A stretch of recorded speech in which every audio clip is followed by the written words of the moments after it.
असलामुअलैकुम my YouTube family cooking with Nazia Majeed. अज ले आई हाँ मैं थोड़े वास्ते मज़ेदार जे पटाटो क्रिस्पी पटाटो स्नैक्स की रेसिपी। अज असी बनावांगे मज़ेदार जे पटाटो स्नैक्स। अगर तुसी मेरे चैनल ते नवे हाँ तो मेरे चैनल को सबसक्राइब कर दो तो बैल आइकॉन के बटन को प्रेस कर दो कि मेरी हर आने वाली वीडियो थोड़े तक आसानी ना पहुँची रवे तो मेरी वीडियो को स्किप करके ना देखा करो, थोड़ा मेरी रेसिपी समझ नहीं आएगियाँ। असी बना रहे हैं अज मज़ेदार जे पटाटो स्नैक्स। बारिश का मौसम आ, बारिश इंजॉय करो तो मज़ेदार जे पटाटो स्नैक्स बनाओ। आलू असी लै जी तकरीबन अद्धा किलो मैं आलू लै। आलूआं नूं अच्छी तरह मैं छिल लिया, धो के इन्होंने मैं छिलिया। छिल के तुसी इस तरह कटिंग कर लेना। लाजमी नहीं थोड़े को कटिंग बोर्ड ही हो तो फिर तुसी कटिंग कर सकते हैं। कटिंग बोर्ड से छुरी के नाल इस तरीके ना तुसी इहदे पीसिस कर लेने आ चंगे तरीके ना। सारे आलू इस तरीके ना तुसी छिल लेने आ। देखो जी मैं सारे तकरीबन आलू छिल लए आ ते आलू छिल के तुसी इन्हां नूं इदां पीसिस कर लेने आ चंगे तरीके दे नाल। हुण असी एक बाउल लवांगे, इहदे अंदर असी सारे आलू डाल देने आ। असी बनावांगे मज़ेदार ते यम्मी जे potato snacks without chicken. Chicken तो बगैर भी चिकन वर्गे स्नैक्स मज़ेदार। असी इहदे अंदर पानी ऐड करांगे। पहले छिलन तो पहले भी मैं इनू चंगी तरह धोया सी ते हुण इनू मैं छिल के भी इन्हां नूं मैं धोया वा चंगे तरीके दे नाल। पानी पा के चंगे तरीके नाल तुसीं इन्हां नूं धो लवो या जरासीम खत्म हो जाए। असी एक लई पतीली दे अंदर असी पानी डालिया। पानी दे अंदर असी सारे आलू ऐड कर देवांगे, डाल देवांगे। देखो जी तुसीं सारे आलू इहदे अंदर ऐड करी जाओ तो इनू ढक दवो। ढक्कन तो बाद थोड़ा जिहा पानी जदों नीम गर्म हो जाए, आग फ्लेम तुसीं तेज़ कर दो। जो थोड़ा जिहा पानी का नीम गर्म हो जाए इहदे अंदर थोड़ा जिहा नमक ऐड कर दो तो थोड़ा जिहा सरदा रंग कलर फूड कलर थोड़े को नहीं हैगा तो थोड़ी जी हल्दी भी पा सकते हैं तुसीं। ये नहीं कि फूड कलर होवे तो तुसीं फूड कलर पाओ तो मैं जरूरी नहीं तुसीं दूसरा कलर भी पा। तुसीं इहदे अंदर हल्दी का भी थोड़ा जिहा टच दे सकते हैं, लाजमी नहीं तुसीं जरदा रंग ही पाना। तो नमक तुसीं 1 ਤੋਂ 1.5 चम्मच पा दो इहदे अंदर। उन्होंने ढक देवांगे तो इनू चंगे तरीके नाल असी बॉयल करा।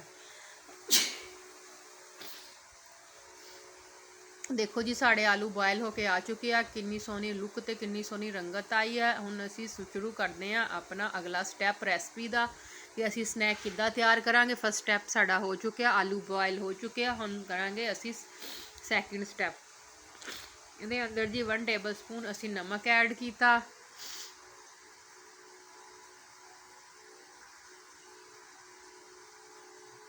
1/2 टेबल स्पून काली मिर्च, 1 टेबल स्पून तकरीबन चिली फ्लैक्स, 1.5 टेबल स्पून पा लो यानी कि 1.5 चमची तुसी इहदे अंदर ऐड करो।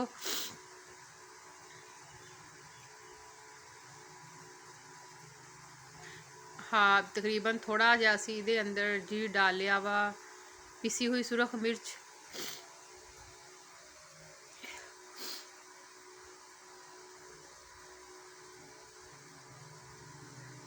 थोड़ा जिहा असी इहदे अंदर गरम मसाला ऐड करांगे पीसिया होया, थोड़ा जिहा चाट मसाला ऐड किया। चाट मसाला अगर थोड़े को नहीं हैगा तो खारेदार तो चटपटे बनाने वास्ते ऐड करा, अगर नहीं हैगा तो तुसीं स्किप भी कर सकते हैं। 3 ਤੋਂ 4 चम्मच असी इहदे अंदर कॉर्नफ्लोर ऐड करांगे। कॉर्नफ्लोर भी थोड़े को नहीं हैगा तुसीं ये भी स्किप कर दो, पर यह डाल देने नाल ज़्यादा क्रिस्पी ते मज़ेदार करारे जे बनणगे। जी मैं 4 ਤੋਂ 5 चमचियाँ इहदे अंदर कॉर्नफ्लोर दियाँ ऐड कीतियां। इहनूं चंगी तरीके नाल असी हुण मिक्स करांगे। इहदे अंदर सब्ज़ धनिया मैं धो के रखिया है सीगा, वो मैं इहदे अंदर ऐड करांगी। चंगी तरह खुश करके तुसीं इहदे अंदर ऐड करो सब्ज़ धनिया, जिन्ना बड़ी प्यारी जी लुक आएगी साढ़े पटाटो स्नैक्स दी। यम्मी जे डिफरेंट किस्म के पटाटो स्नैक्स आ, तुसीं खाओगे खांदे रह जाओगे। चिकन तो भी ज़्यादा वधिया ते मज़ेदार ते म्यारी ते सस्ते, बहुत ज़्यादा सस्ते कि घट पैसों तुसीं इन्ने मज़ेदार जे यम्मी जे स्नैक्स वांग रेस्टोरेंट स्टाइल स्नैक्स आ। रेस्टोरेंट वाले स्नैक्स बनाते हैं, इसकी खुफिया रेसिपियाँ थोड़ा नहीं शेयर करते कि ਉਹਨਾਂ ਦੇ ਗਾਹਕ ਨਾ ਘੱਟ ਆਉਣ, ਘੱਟ ਨਾ ਹੋ ਜਾਣ, ਖੁਦ ਬਣਾ ਲੈਣ ਲਈ ਮੈਂ ਤੁਹਾਨੂੰ ਇਹ ਖੂਫੀਆ ਰੈਸਪੀ ਤੁਹਾਨੂੰ ਸਨੈਕਸ ਦੀ ਦੱਸ ਰਹੀ ਹਾਂ। ਇਹਦੇ ਅੰਦਰ ਇੱਕ ਮੈਂ ਅੰਡਾ ਐਡ ਕੀਤਾ, ਅੰਡਾ ਤੁਸੀਂ ਪਾ ਲੈਣਾ ਵਾ ਇਹਦੇ ਅੰਦਰ। ਅੰਡਾ ਇੱਕ ਅੱਧਾ ਦੀ ਡਾਲਣਾ, ਜ਼ਿਆਦਾ ਅੰਡੇ ਨਹੀਂ ਡਾਲਣੇ ਹੈਗੇ, ਇੱਕ ਅੰਡਾ ਬਹੁਤ ਜ਼ਿਆਦਾ ਵਾ ਇਹਦੇ ਵਾਸਤੇ ਸਹੀ ਆ। ਬਸ ਦੋ, ਜੇ ਥੋੜਾ ਮਿਕਸਚਰ ਜ਼ਿਆਦਾ ਹੋਵੇ ਤੇ ਜੇ 2 ਕਿਲੋ ਆਲੂ ਹੋਣ ਤਾਂ ਤੁਸੀਂ 2 ਕਿਲੋ ਆਲੂ ਹੋਣ ਤੇ 2 ਅੰਡੇ ਡਾਲਿਓ, ਨਹੀਂ ਤਾਂ ਇੱਕ ਅੰਡਾ ਹੀ ਐਡ ਕਰਿਓ। ਇਹਦਾ ਫਲੇਵਰ ਬੜਾ ਮਜ਼ੇਦਾਰ ਤੇ ਟੇਸਟੀ ਹੋਵੇਗਾ। ਅੰਡਾ ਡਾਲਿਆ ਅਸੀਂ ਇਹਦੇ ਅੰਦਰ, ਇਹਨੂੰ ਚੰਗੀ ਤਰ੍ਹਾਂ ਹੱਥਾਂ ਨਾਲ ਮੈਸ਼ ਕਰ ਲਾਂਗੇ। ਮੈਨੂੰ ਚਮਚੀਆਂ ਨਾਲ ਤੇ ਮੈਸ਼ਰਾਂ ਨਾਲ ਸਮਝ ਨਹੀਂ ਆਉਂਦੀ ਮੈਸ਼ ਕਰਨੇ ਦੀ, ਮੈਂ ਤਾਂ ਹੱਥ ਹੀ ਯੂਜ਼ ਕਰਦੀ ਹਾਂ। ਚੰਗੀ ਤਰ੍ਹਾਂ ਤੁਸੀਂ ਆਪਣਾ ਪਹਿਲੇ ਹੱਥ ਵਾਸ਼ ਕਰ ਲਓ। ਵਾਸ਼ ਕਰਕੇ ਤੁਸੀਂ ਹੱਥ ਨਾਲ ਜਿਹੜਾ ਮਜ਼ਾ ਆਉਂਦਾ ਵਾ ਸਨੈਕਸ ਬਣਾਉਣ ਦਾ, ਉਹ ਚਮਚੀਆਂ ਤੇ ਮੈਸ਼ਰਾਂ ਨਾਲ ਨਹੀਂ ਆਉਂਦਾ। ਮੈਂ ਤਾਂ ਹੱਥ ਨਾਲ ਹੀ ਮੈਸ਼ ਕਰਦੀ ਹਾਂ। ਪੰਜਾਬੀ ਜੇ ਬੰਦੇ ਆ ਤਾਂ ਪੰਜਾਬੀ ਜੇ ਕੰਮ ਆ, ਤੇ ਸਾਦੇ ਜੇ ਅਸੀਂ ਬੰਦੇ ਆ ਪੇਂਡੂ ਜੇ, ਤੇ ਪੇਂਡੂ ਜੇ ਸਾਡੇ ਕੰਮ ਆ। ਦੇਖੋ ਜੀ, ਪੇਂਡੂ ਜੇ ਹੈਗੇ ਆ, ਟੈਲੈਂਟ ਜ਼ਿਆਦਾ ਵਾ ਤੇ ਹੈਗੇ ਅਸੀਂ ਪੇਂਡੂ। ਬਸ ਟੈਲੈਂਟ ਨੂੰ ਅਸੀਂ ਦੁਨੀਆ ਨੂੰ ਦਿਖਾਉਣਾ ਕਿ ਟੈਲੈਂਟ ਸਾਡੇ 'ਚ ਕਿੰਨਾ ਕੁ, ਤੇ ਅਸੀਂ ਕੀ ਕੁਛ ਬਣਾ ਸਕਦੇ ਹਾਂ। ਤੇ ਸਾਡੀਆਂ ਰੈਸਪੀਆਂ ਬੜੀਆਂ ਮਜ਼ੇਦਾਰ ਤੇ ਯੂਨੀਕ ਜਿਹੀਆਂ ਹੁੰਦੀਆਂ ਵਾ। ਆ ਦੇਖੋ ਜੀ, ਤੁਸੀਂ ਇਹਨੂੰ ਕੋਈ ਵੀ ਸ਼ੇਪ ਦੇ ਸਕਦੇ ਹੋ, ਪਰ ਮੈਂ ਇਹਨੂੰ ਸ਼ੇਪ ਤੁਹਾਨੂੰ ਦੇ ਕੇ ਦਿਖਾਊਂਗੀ। ਇੱਦਾਂ ਤੁਸੀਂ ਹੱਥ 'ਤੇ ਚੰਗੀ ਤਰ੍ਹਾਂ ਇਹਨੂੰ ਪਹਿਲੇ ਯਾਨੀ ਕਿ ਘੁੱਟ ਕੇ, ਜਿੱਦਾਂ ਆਪਾਂ ਪੇੜਾ ਬਣਾਈ ਦਾ, ਇਹਨੂੰ ਜੋੜ ਲੈਣਾ, ਫਿਰ ਇਹਨੂੰ ਤੁਸੀਂ ਫੇਰਨਾ। ਨਹੀਂ ਤਾਂ ਜੇ ਤੁਸੀਂ ਉੱਦਾਂ ਕਰੋਗੇ ਟੁੱਟ ਜਾਣਗੇ। ਇੱਦਾਂ ਲੰਬੇ ਲੰਬੇ ਤੁਸੀਂ ਇੱਦਾਂ ਇਹਨੂੰ ਬਣਾਉਂਦੇ ਜਾਓ, ਰੋਲ ਜਿਹਾ ਇੱਦਾਂ ਕਰਕੇ। ਪਹਿਲੇ ਅਸੀਂ ਡਿਸ਼ ਦੇ ਵਿੱਚ ਛਾਪਰ ਰੱਖਿਆ, ਤੁਸੀਂ ਆਮ ਛਾਪਰ ਕੋਈ ਵੀ ਜਿਹੜਾ ਤੁਸੀਂ ਬਾਜ਼ਾਰੋਂ ਲਿਆਉਂਦੇ ਸਾਫ਼ ਸੁਥਰਾ ਜਿਹਾ ਘਰ ਹੋਵੇ ਤੁਸੀਂ ਰੱਖ ਸਕਦੇ ਹੋ। ਤੁਹਾਡੇ ਕੋਲ ਦੂਸਰਾ ਕਵਰ ਨਹੀਂ ਹੈਗਾ, ਤੁਹਾਡੀ ਆਸਾਨੀ ਵਾਸਤੇ ਸਾਰੀਆਂ ਸਹੂਲਤਾਂ। ਕੋਈ ਨਹੀਂ ਕਿ ਇਹ ਵੱਡੀਆਂ ਮਹਿੰਗੀਆਂ ਕਵਰ ਲਿਆਓ ਬਾਜ਼ਾਰੋਂ, ਫਿਰ ਡਿਸ਼ਾਂ ਦੇ ਥੱਲੇ ਵਿਛਾਓ ਤੇ ਫਿਰ ਉਹੀ ਰੱਖੋ ਤੇ ਫਿਰ ਰੈਸਪੀਆਂ ਬਣਦੀਆਂ। ਇੱਦਾਂ ਦੀ ਕੋਈ ਗੱਲ ਨਹੀਂ, ਮਜ਼ੇਦਾਰ ਰੈਸਪੀਆਂ ਸਾਦਗੀ ਨਾਲ ਔਰ ਆਸਾਨੀ ਨਾਲ ਵੀ ਬਣ ਸਕਦੀਆਂ ਘਰ ਦੇ ਵਿੱਚ। ਆ ਤੁਸੀਂ ਰੋਲ ਜੀ, ਆ ਦੇਖੋ ਜੀ, ਹੁਣ ਅਸੀਂ ਇਹਨਾਂ ਨੂੰ ਸ਼ੇਪ ਦਾਂਗੇ। ਤੁਸੀਂ ਇਹਨੂੰ ਕਹਿੰਦੇ ਆ ਕਾਂਟਾ, ਚਮਚੀ ਵਾਲਾ ਕਾਂਟਾ ਅਸੀਂ ਤਾਂ ਕਹਿੰਦੇ ਹਾਂ ਪੰਜਾਬੀ ਦੇ ਵਿੱਚ।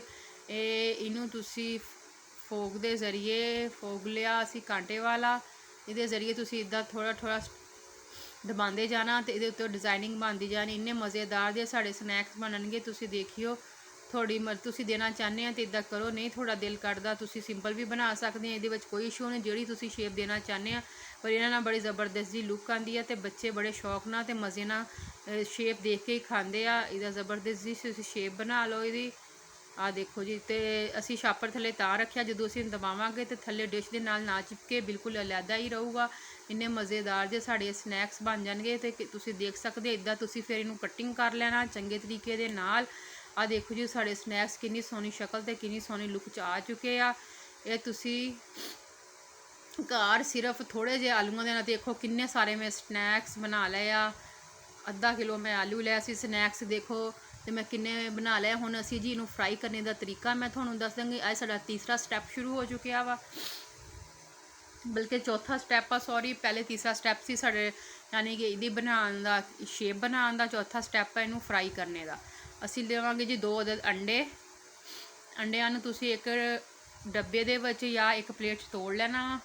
ਅੰਡੇ ਚੈੱਕ ਕਰ ਲਿਓ ਖ਼ਰਾਬ ਨਾ ਹੋਣ, ਇੱਕ ਵਾਰੀ ਕਰਕੇ ਅੰਡਾ ਤੋੜਿਓ, ਇਕੱਠੇ ਬਿਲਕੁਲ ਨਾ ਡਾਲਿਓ। ਇਹਦਾ ਪਹਿਲਾ ਅੰਡਾ ਤੁਸੀਂ ਪਾਇਆ, ਦੂਸਰਾ ਵੀ ਖ਼ਰਾਬ ਹੋ ਜਾਊਗਾ। ਥੋੜ੍ਹੀ ਜਿਹੀ ਤੁਸੀਂ ਇਹਦੇ ਅੰਦਰ ਕਾਲੀ ਮਿਰਚ, ਯਾਨੀ ਕਿ ਚੌਥਾ ਹਿੱਸਾ ਚਮਚ ਦਾ ਮਿਰਚ ਦਾ ਇਹਦੇ ਅੰਦਰ ਐਡ ਕਰਾਂਗੇ। ਕਾਲੀ ਮਿਰਚ ਲਈ ਆ ਅਸੀਂ। ਥੋੜ੍ਹਾ ਜਿਹਾ ਇਹਦੇ ਅੰਦਰ ਅਸੀਂ ਨਮਕ ਐਡ ਕਰਾਂਗੇ, ਤਕਰੀਬਨ ਚੌਥਾ ਹਿੱਸਾ ਚਮਚ ਦਾ ਨਮਕ ਦਾ ਐਡ ਕਰਾਂਗੇ। ਇਹਨੂੰ ਚੰਗੇ ਤਰੀਕੇ ਨਾਲ ਅਸੀਂ ਅੰਡੇ ਨੂੰ ਫੈਂਟ ਲਵਾਂਗੇ। ਹੁਣ ਅਸੀਂ ਫਰਾਈ ਕਰਨੇ ਦਾ ਮੈਂ ਚੌਥਾ ਸਟੈਪ ਤੁਹਾਨੂੰ ਸਮਝਾ ਰਹੀ ਹਾਂ। ਤੁਸੀਂ ਸਟੈਪ ਬਾय ਸਟੈਪ ਮੇਰੀ ਰੈਸਪੀ ਦੇਖੋ, ਫੋਲੋ ਕਰੋਗੇ ਤਾਂ ਥੋੜੇ ਮਜ਼ੇਦਾਰ ਜਿਹੇ ਸਨੈक्स बन जाएंगे। ढेरों ढेर स्नैक्स बनाएं घर पर आसानी के साथ। ਤੁਸੀਂ ਘੱਟੋ ਤੋਂ ਘੱਟ ਖਰਚੇ ਦੇ ਵਿੱਚ ਮਜ਼ੇਦਾਰ ਜਿਹੇ ਸਨੈਕਸ ਘਰ ਬਣਾ ਸਕਦੇ ਆ ਆਸਾਨੀ ਦੇ ਨਾਲ। ਅੱਜ ਮੇਰੇ ਕੋਲ ਪਲੇਟ ਹੈਗੀਆਂ ਬ੍ਰੈਡ ਕਰਮਸ। ਅਗਰ ਤੁਹਾਡੇ ਕੋਲ ਬ੍ਰੈਡ ਕਰਮਸ ਨਹੀਂ ਹੈਗੀਆਂ ਤੇ ਤੁਸੀਂ ਪਾਪਿਆਂ ਦੀ ਭੋਰ, ਪਾਪਿਆਂ ਨੂੰ ਲੈ ਕੇ ਉਹਨੂੰ ਕੁੱਟ ਕੇ ਉਹਦਾ ਚੂਰਾ ਬਣਾ ਕੇ ਵੀ ਲਾ ਸਕਦੇ ਹਾਂ। ਤੁਹਾਡੀ ਆਸਾਨੀ ਵਾਸਤੇ ਸਾਰੀਆਂ ਸਹੂਲਤਾਂ ਮੈਂ ਤੁਹਾਨੂੰ ਦੱਸਦੀਆਂ ਰੈਸਪੀ ਦੀਆਂ। ਆ ਦੇਖੋ ਜੀ, ਪਹਿਲੇ ਤੁਸੀਂ ਅੰਡੇ 'ਚ ਡਿਪ ਕਰਨਾ, ਫਿਰ ਇਹਨੂੰ ਬ੍ਰੈਡ ਕਰਮ ਦੇ ਅੰਦਰ ਡਿਪ ਕਰਨਾ ਤੇ ਇੰਨੀ ਮਜ਼ੇਦਾਰ ਜੇ ਤੁਹਾਡੀ ਇਹ ਕੋਟਿੰਗ ਹੋ ਜਾਊਗੀ ਸਨੈਕਸ ਦੀ। ਆ ਦੇਖੋ ਜੀ, ਕਿੰਨੀ ਮਜ਼ੇਦਾਰ ਕੋਟਿੰਗ ਹੋ ਜਾਊਗੀ ਸਨੈਕਸ ਦੀ। ਆ ਦੇਖੋ ਜੀ, ਕਿੰਨੀ ਜ਼ਬਰਦਸਤ ਤੇ ਕਿੰਨੀ ਮਜ਼ੇਦਾਰ। ਹਾਂ ਜੀ, ਅਸੀਂ ਕੜਾਈ ਉੱਪਰ ਰੱਖੀ ਹੋਈ ਹੈ ਚੁੱਲ੍ਹੇ ਦੇ ਉੱਪਰ ਤੇ ਤੇਲ ਸਾਡਾ ਗਰਮ ਹੋ ਗਿਆ। ਅਸੀਂ ਲਿਆ ਜੀ ਤਕਰੀਬਨ ਕੁਕਿੰਗ ਆਇਲ ਮੈਂ ਇਹਦੇ ਅੰਦਰ ਐਡ ਕੀਤਾ। ਅੱਜ ਮੈਂ ਕੁਕਿੰਗ ਆਇਲ 'ਚ ਫਰਾਈ ਕਰ ਰਹੀ ਹਾਂ। ਇਹਦੇ ਨਾਲ ਸਨੈਕਸ ਬੜੇ ਕ੍ਰਿਸਪੀ, ਤੇ ਇਹਦੇ ਵਾਸਤੇ ਤੁਸੀਂ ਸਰਸੋਂ ਦਾ ਤੇਲ ਨਾ ਲਓ, ਇਹਦੇ ਵਾਸਤੇ ਤੁਸੀਂ ਕੁਕਿੰਗ ਆਇਲ ਇਸਤੇਮਾਲ ਕਰੋ। ਜਿਹੜੀਆਂ ਚੀਜ਼ਾਂ ਦੀ ਸਰਸੋਂ ਦਾ ਤੇਲ ਇਸਤੇਮਾਲ ਹੁੰਦਾ ਉਹ ਮੈਂ ਤੁਹਾਨੂੰ ਦੱਸ ਦਿੰਦੀ ਹਾਂ। ਜਿਨ੍ਹਾਂ ਵਾਸਤੇ ਕੁਕਿੰਗ ਆਇਲ ਇਸਤੇਮਾਲ ਹੁੰਦਾ ਉਹ ਵੀ ਮੈਂ ਤੁਹਾਨੂੰ ਸਟੈਪ ਬਾਏ ਸਟੈਪ ਸਮਝਾਉਂਦੀ ਹਾਂ, ਅਤੇ ਜਿਨ੍ਹਾਂ 'ਚ ਕੁਕਿੰਗ ਆਇਲ ਇਸਤੇਮਾਲ ਹੁੰਦਾ ਉਹ ਵੀ ਮੈਂ ਤੁਹਾਨੂੰ ਸਟੈਪ ਬਾਏ ਸਟੈਪ ਸਮਝਾਉਂਦੀ ਹਾਂ। ਇੱਦਾਂ ਅਸੀਂ ਵਾਰੀ ਸਾਰੇ ਸਨੈਕਸ ਹੌਲੀ ਹੌਲੀ ਕਰਕੇ ਇਸ ਕੜਾਹੀ ਦੇ ਅੰਦਰ ਐਡ ਕਰਦੇ ਜਾਣਾ ਵਾ। ਅਤੇ ਇੰਨੀ ਮਜ਼ੇਦਾਰ ਜੀ ਸਾਡੀ ਸਨੈਕਸ ਪਟਾਟੋ ਸਨੈਕਸ ਬੜੇ ਸਸਤੀ ਮਿਆਰੀ ਰੈਸਟੋਰੈਂਟ ਸਟਾਈਲ ਅਤੇ ਯਾਨੀ ਕਿ ਵਧੀਆ, ਯਾਨੀ ਕਿ ਕੋਈ ਆਮ ਜਿਹੇ ਸਨੈਕ ਬੜੇ ਵਧੀਆ ਕਿ ਤੁਸੀਂ ਮਹਿਮਾਨਾਂ ਨੂੰ ਸ਼ਾਮ ਦੀ ਚਾਹ ਨਾਲ ਖੁਦ ਵੀ ਖਾ ਸਕਦੇ। ਮਹਿਮਾਨ ਆ ਕੇ ਥੋੜੀ ਤਾਰੀਫ ਕੀਤੇ ਬਗੈਰ ਮਹਿਮਾਨ ਰਹਿ ਨਹੀਂ ਸਕਣਗੇ ਜਦੋਂ ਤੁਸੀਂ ਇਹ ਸਨੈਕਸ ਬਣਾਓਗੇ। ਬਣਾ ਕੇ ਇੱਕ ਵਾਰੀ ਟਰਾਈ ਜ਼ਰੂਰ ਕਰਿਓ। ਸਿੰਪਲ ਅਤੇ ਸਸਤੇ ਅਤੇ ਮਿਆਰੀ ਸਨੈਕਸ, ਇੰਨੇ ਮਜ਼ੇਦਾਰ ਇਹ ਸਨੈਕਸ ਬਣ ਕੇ ਤਿਆਰ ਹੋ ਰਹੇ ਮਾਸ਼ਾਅੱਲਾ ਸਾਡੇ। ਤੁਸੀਂ ਦੇਖ ਸਕਦੇ ਆ। ਤੁਸੀਂ 1-2 ਮਿੰਟ ਇਹਨੂੰ ਇੱਦਾਂ ਹੀ ਰਹਿਣ ਦੇਣਾ, ਚਮਚਾ ਨਹੀਂ ਹਿਲਾਉਣਾ। ਜਦੋਂ ਥੋੜੇ 1-2 ਮਿੰਟ ਬਿਲਕੁਲ ਦੂਸਰੀ ਤਰਫੋਂ ਫਰਾਈ ਹੋ ਜਾਣ ਤੁਹਾਨੂੰ ਪਤਾ ਚੱਲ ਜੂਗਾ। ਆਂਚ ਤੁਸੀਂ ਦਰਮਿਆਨੀ ਰੱਖਿਓ, ਨਾ ਜ਼ਿਆਦਾ ਤੇਜ਼ ਕਰਿਓ ਅਤੇ ਨਾ ਜ਼ਿਆਦਾ ਘੱਟ ਕਰਿਓ। ਘੱਟ ਕਰੋਗੇ ਤਾਂ ਵੀ ਇਹ ਟੁੱਟ ਜਾਣਗੇ। ਦਰਮਿਆਨੀ ਅੱਗ ਰੱਖਣੀ। ਅੱਗ ਦਾ ਤੁਸੀਂ ਬੜਾ ਚੰਗੀ ਤਰ੍ਹਾਂ ਧਿਆਨ ਕਰਨਾ ਵਾ ਕਿ ਅੱਗ ਥੋੜੀ ਘੱਟ ਵੱਧ ਨਾ ਹੋਵੇ, ਜਿੰਨਾ ਸਨੈਕਸ ਤੇ ਖਰਾਬ ਹੋਣ ਥੋੜੇ। ਤੇ ਦੇਖਿਓ ਕਿੰਨੇ ਵਧੀਆ, ਤੁਸੀਂ ਦੇਖਿਓ ਕਿ ਦੇਖੋ ਮਾਸ਼ਾਅੱਲਾ, ਅੱਲਾਹ ਤਾਲਾ ਬਰਕਤ ਡਾਲੇ ਸਾਡੇ ਖਾਣਿਆਂ 'ਚ ਤੇ ਸਾਨੂੰ ਨਜ਼ਰੇ ਬਦ ਤੋਂ ਬਚਾਵੇ ਤੇ ਮੈਨੂੰ ਤੌਫੀਕ ਦੇਵੇ ਮੈਂ ਤੁਹਾਡੇ ਵਾਸਤੇ ਮਜ਼ੇਦਾਰ ਦੀਆਂ ਰੈਸਪੀਆਂ ਰੋਜ਼ ਸ਼ੇਅਰ ਕਰਦੀ ਰਹਾਂ ਤੁਹਾਡੇ ਨਾਲ। ਇੱਕ ਇਨਸਾਨ ਦਾ ਸ਼ੌਕ ਹੁੰਦਾ ਵਾ, ਇਹ ਮੇਰਾ ਸ਼ੌਕ ਵੀ ਆ ਤੇ ਕੁਕਿੰਗ ਮੇਰਾ ਸ਼ੌਕ ਵੀ ਆ ਤੇ ਮੇਰਾ ਜਨੂਨ ਵੀ ਆ। ਤੇ ਸਮਝੋ ਕਿ ਮੈਂ ਆਪਣੇ ਸ਼ੌਕ ਦੇ ਨਾਲ ਇਹ ਚੈਨਲ ਤੇ ਆਈ ਹਾਂ, ਬਣਾਇਆ ਵਾ। ਕਾਫੀ ਅਰਸੇ ਤੋਂ ਮੇਰਾ ਸ਼ੌਕ ਸੀ ਕਿ ਮੈਂ ਕਰਾਂ ਕੁਛ ਬਣਾਵਾਂ। ਮੈਂ ਤਾਂ ਕਈ ਦਫਾ ਆਪਣੇ ਸ਼ੌਹਰ ਨੂੰ ਵੀ ਕਿਹਾ ਕਿ ਤੁਸੀਂ ਰੈਸਟੋਰੈਂਟ ਬਣਾ ਲਓ ਤੇ ਮੈਂ ਖੁਦ ਕੁਕਿੰਗ ਕਰਾਂਗੀ। ਤੇ ਤੁਸੀਂ ਦੇਖਿਓ ਕਿੰਨੇ ਆਪਣੀ ਇਨਸ਼ਾਅੱਲਾ ਆਪਣਾ ਕਾਰੋਬਾਰ ਚੱਲੇਗਾ। ਲੇਕਿਨ ਉਹਨਾਂ ਨੂੰ ਨਹੀਂ ਇੰਟਰਸਟ ਸੀ ਰੈਸਟੋਰੈਂਟ ਦੇ ਵਿੱਚ, ਇਸ ਲਈ ਮੈਂ ਹੁਣ ਸੋਚਿਆ ਕਿ ਮੈਂ ਕਿਉਂ ਨਾ ਕੁਕਿੰਗ ਚੈਨਲ ਆਪਣਾ ਮੋਬਾਈਲ 'ਤੇ ਬਣਾਵਾਂ ਅਤੇ ਲੋਕਾਂ ਨੂੰ ਆਪਣੀਆਂ ਰੈਸਪੀਆਂ ਸ਼ੇਅਰ ਕਰਾਂ, ਸਿੰਪਲ ਜੀਆਂ ਅਤੇ ਆਸਾਨ ਜੀਆਂ। ਮੈਨੂੰ ਸ਼ੌਕ ਸੀ ਰੈਸਟੋਰੈਂਟ ਦਾ, ਕਿਉਂਕਿ ਮੈਂ ਇੱਕ ਰੈਸਟੋਰੈਂਟ ਦੀਆਂ ਰੈਸਪੀਆਂ ਬਣਾ ਕੇ ਚਲਾ ਸਕਦੀ ਹਾਂ। ਮਾਸ਼ਾਅੱਲਾ ਬਹੁਤ ਚੱਲੇ, ਪਰ ਉਹਨਾਂ ਨੂੰ ਇੰਨਾ ਸ਼ੌਕ ਨਹੀਂ ਹੈਗਾ। ਉਹ ਜ਼ਿਮੀਦਾਰ ਬੰਦੇ ਆ ਅਤੇ ਜ਼ਿਮੀਦਾਰਾਂ ਹੀ ਕਰਦੇ ਆ ਅਤੇ ਉਹਨਾਂ ਨੂੰ ਇਹਨਾਂ ਚੀਜ਼ਾਂ ਨਾਲ ਇੰਨਾ ਧਿਆਨ ਨਹੀਂ ਹੈਗਾ। ਅਤੇ ਫਿਰ ਮੈਂ ਆਪਣੇ ਸ਼ੌਕ ਵਾਸਤੇ ਉਹਨਾਂ ਨੇ ਮੈਨੂੰ ਪਰਮਿਸ਼ਨ ਦੇ ਦਿੱਤੀ ਕਿ ਤੂੰ ਆਪਣਾ ਚੈਨਲ ਬਣਾ ਲਾ ਅਤੇ ਆਪਣੇ ਸ਼ੌਕ ਨੂੰ ਪੂਰਾ ਕਰ। ਅਲਹਮਦੁਲਿਲਾ ਮੈਨੂੰ ਬਹੁਤ ਸਪੋਰਟ ਕਰਦੇ ਆ ਕਿ ਮੇਰੇ ਸ਼ੌਹਰ ਵੀ ਮੇਰੇ ਨਾਲ ਆ, ਮੈਨੂੰ ਬਹੁਤ ਸਪੋਰਟ ਕਰਦੇ ਆ ਹਰ ਕੰਮ ਵਾਸਤੇ। ਅੱਲਾਹ ਤਾਲਾ ਉਹਨਾਂ ਨੂੰ ਸਿਹਤ ਤੰਦਰੁਸਤੀ ਔਰ ਲੰਬੀ ਜ਼ਿੰਦਗੀ ਦੇਵੇ, ਉਹਨਾਂ ਨੂੰ ਸਾਡੇ ਸਿਰ 'ਤੇ ਸਲਾਮਤ ਰੱਖੇ ਹਮੇਸ਼ਾ, ਅਤੇ ਤੁਹਾਨੂੰ ਵੀ ਸਿਹਤ ਤੰਦਰੁਸਤੀ ਔਰ ਕਾਮਰਾਨੀ ਦੇਵੇ। ਅੱਲਾਹ ਤਾਲਾ ਮੈਨੂੰ ਵੀ ਕਾਮਯਾਬ ਕਰੇ ਅਤੇ ਹਰ ਯੂਟਿਊਬਰ ਨੂੰ ਕਾਮਯਾਬ ਕਰੇ। ਅਤੇ ਹਰ ਘਰ ਦੇ ਵਿੱਚ ਸਕੂਨ ਅੱਲਾਹ ਤਾਲਾ ਬਣਾਈ ਰੱਖੇ, ਸਭ ਦੇ ਘਰਾਂ ਦੇ ਵਿੱਚ ਸਭ ਮੀਆਂ ਬੀਵੀ ਇਤਫਾਕ ਬਣਾ ਕੇ ਰੱਖੇ। ਅੱਲਾਹ ਮੀਆਂ ਸਭ ਦੇ ਬੱਚਿਆਂ ਨੂੰ ਆਪਣੇ ਮਾਂ ਬਾਪ ਦੇ ਕਹਿਣੇ ਘਰ ਦੇ ਵਿੱਚ ਰੱਖੇ, ਉਹਨਾਂ ਦਾ ਫਰਮਾਂ ਬਰਦਾਰ ਬਣਾਵੇ। ਅਤੇ ਅੰਮੀਆਂ ਉਹਨਾਂ ਨੂੰ ਸੋਹਣੀਆਂ ਸਨੈਕਸ ਦੀਆਂ ਰੈਸਪੀਆਂ ਬਣਾ ਕੇ ਖਿਲਾਉਂਦੀਆਂ ਰਹਿਣ ਬੱਚਿਆਂ ਨੂੰ। ਜਿਹੜੇ ਬੱਚੇ ਨਹੀਂ ਖਾਂਦੇ, ਕੋਈ ਚੀਜ਼ ਜ਼ਿਆਦਾ ਪਸੰਦ ਨਹੀਂ ਕਰਦੇ, ਚਿਕਨ ਵੀ ਨਹੀਂ ਪਸੰਦ ਕਰਦੇ, ਅਤੇ ਤੁਸੀਂ ਇਹ ਮਜ਼ੇਦਾਰ ਜਿਹੇ ਪਟਾਟੋ ਸਨੈਕਸ ਬਣਾ ਕੇ ਉਹਨੂੰ ਦੇਵੋ। ਦੇਖਿਓ ਅਤੇ ਬੱਚੇ ਕਿੱਦਾਂ ਨਹੀਂ ਖਾਂਦੇ। ਜਿਹੜੇ ਬੱਚੇ, ਮੇਰਾ ਬੇਟਾ ਨਹੀਂ ਖਾਂਦਾ, ਇਸ ਲਈ ਮੈਂ ਨਵੀਆਂ ਰੈਸਪੀਆਂ ਰੋਜ਼ ਬਣਾਉਂਦੀ ਹਾਂ ਉਹਦੇ ਵਾਸਤੇ। ਰੈਸਪੀ ਤਾਂ ਮੇਰਾ ਪੈਸ਼ਨ ਆ, ਮੈਂ ਬਣਾਉਣਾ ਮੇਰਾ ਸ਼ੌਕ ਆ। ਇਨਸ਼ਾਅੱਲਾ ਮੈਂ ਆਪਣੇ ਸ਼ੌਕ ਨੂੰ ਅੱਗੇ ਲੈ ਕੇ ਜ਼ਰੂਰ ਚੱਲਾਂਗੀ, ਤੁਹਾਡੀ ਸਪੋਰਟ ਹੋਵੇ ਨਾਲ, ਅਤੇ ਅੱਲਾਹ ਤਾਲਾ ਮੇਰੀ ਮਦਦ ਫਰਮਾਵੇ ਅਤੇ ਇਨਸ਼ਾਅੱਲਾ ਮੈਂ ਅੱਗੇ ਜ਼ਰੂਰ ਵਧਾਂਗੀ। ਦੇਖ ਸਕਦੇ ਆ ਕਿੰਨੇ ਕ੍ਰਿਸਪੀ ਅਤੇ ਕਿੰਨੇ ਮਜ਼ੇਦਾਰ ਸਾਡੇ ਸਨੈਕਸ ਬਣੇ ਆ। ਮੈਂ ਤੁਹਾਨੂੰ ਚੈੱਕ ਕਰਕੇ ਦਿਖਾ ਰਹੀ ਹਾਂ। ਆਹ ਦੇਖੋ, ਤੁਸੀਂ ਦੇਖੋ ਕਿੰਨੀ ਜ਼ਬਰਦਸਤ ਅਤੇ ਕਿੰਨੇ ਮਜ਼ੇਦਾਰ ਅਤੇ ਕਿੰਨੀ ਜ਼ਬਰਦਸਤ ਲੁੱਕ ਆਈ ਆ ਸਾਡੇ ਸਨੈਕਸ ਦੀ। ਹੋਟਲ ਨਾਲੋਂ ਜ਼ਿਆਦਾ ਵਧੀਆ ਅਤੇ ਮਿਆਰੀ। ਅੱਲਾਹ ਹਾਫਿਜ਼।